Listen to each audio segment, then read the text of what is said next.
ಜನತಾದಳ ಬಗ್ಗೆ ರಿಸರ್ಚ್ ಮಾಡ್ತಾ ಇರ್ತೀನಿ, ಬಿಜೆಪಿ ಬಗ್ಗೆ ರಿಸರ್ಚ್ ಮಾಡ್ತೀನಿ, RSS ಬಗ್ಗೆ ತಿಳ್ಕೊಂಡಿದ್ದೀನಿ. ಕೆಲವು ಸಂದರ್ಭದಲ್ಲಿ ಅನೇಕ ಸಂಸ್ಥೆಗಳಲ್ಲಿ ಕೆಲವು ಒಳ್ಳೊಳ್ಳೆ ಗುಣಗಳೆಲ್ಲ ಇರ್ತದೆ, ಅದೆಲ್ಲ ಗ್ರಾಪ್ ಮಾಡಬೇಕಲ್ಲ. ಈಗ ನಿಮ್ಮ ಪಬ್ಲಿಕ್ ಟಿವಿ ಒಂದಿದೆ, ನಿಮ್ಮ ಏನಮ್ಮ ಹಿಡಿಬೇಕು ಅಂತ ತಗೊಳ್ತದೆ ಇಲ್ಲ, ಅದು ನಿಮ್ದು ಗುಣ ಅಲ್ವಾ? ದಿಟ್ಟ ಮಾತಾಡೋದು ನಿಮ್ದು ಗುಣ.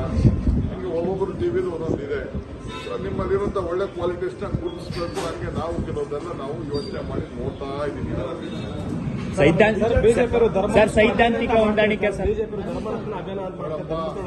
ಅದು ಟುಸ್ ಗಿರಾಕಿ. ಬಿಜೆಪಿ ಮಾಡ್ತಾ ಇರೋದು ರಾಜಕಾರಣ. ನಮ್ಮ ಸರ್ಕಾರ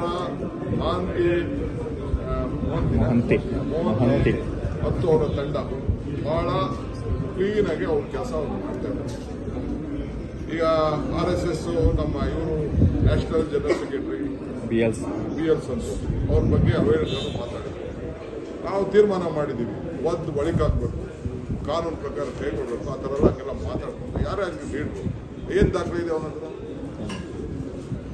ಅವರು ಪೊಲಿಟಿಕಲಿ ವಿ ಹ್ಯಾವ್ 100 ಡಿಫ್ರೆನ್ಸಸ್. ಹಂಗಂತ ಒಬ್ಬನ್ನ ನಮ್ಮ ವಿರೋಧಿಗಳನ್ನ ಅವ್ನು ಯಾರೋ ಆ ಥರ ಮಾತಾಡ್ತಾನೆ ಅಂತ ನಾವು ಖುಷಿ ಪಡೋದಲ್ಲ. ಇವತ್ತು ಅವ್ನು ಮಾತಾಡ್ತಾನೆ, ನಾನು ನಮ್ಮ ಮಾತಾಡ್ತೇನೆ. ಹಿಂದೆ ಚೀಫ್ ಮಿನಿಸ್ಟರ್ ಮಾತಾಡಿದ, ನಮಗೂ ಮಾತಾಡಿದ್ದಾರೆ. Will not allow this. ನಾವು ಈ ದೇಶದಲ್ಲಿ, ಈ ರಾಜ್ಯದಲ್ಲಿ ಎಲ್ಲರಿಗೂ ಕೂಡ ಅವರವ್ರ ಸ್ವಾಭಿಮಾನಕ್ಕೆ ಧಕ್ಕೆ ಪಾಲಿಟಿಕ್ಸ್ ಮಾಡಲಿ. ಯಾರು ಬೇಕಾದ್ರೆ ಆರೋಪಗಳು ಮಾಡಲಿ, ತಪ್ಪೇನಿಲ್ಲ. ಬಟ್ ಆಧಾರ ಇಟ್ಕೊಂಡು ಆರೋಪ ಮಾಡಬೇಕು. ಸರ್, ಹಿಂದೆ ಹರೀಶ್ ಪೂಂಜಾ ಕೂಡ ಅದೇ ಮಾತು ಹೇಳಿದ್ರು, ಅವ್ರ ಮೇಲೆ ಕ್ರಮ ಇಲ್ದಿದ್ದು ಇವ್ರ ಮೇಲೆ ಏನಕ್ಕೆ ಅಂತ. ಸರ್, ಧರ್ಮಸ್ಥಳದ ಹುಂಡಿ ಲೆಕ್ಕ ಕೊಡಬೇಕು ಅಂತಿದೆ. ಇದಕ್ಕೆ ಇನ್ಕಮ್ ಟ್ಯಾಕ್ಸ್ ಇದೆ, ನೀವು ನಾವಲ್ಲ. ಸರ್, ಹಿಂದೆ ಹರೀಶ್ ಪೂಂಜಾ ಕೂಡ ಅದೇ ಮಾತಾಡಿದ್ರು, ಅವ್ರ ಮೇಲೆ ಕ್ರಮ ಇಲ್ಲಿದ್ದು ಇವ್ರ ಮೇಲೆ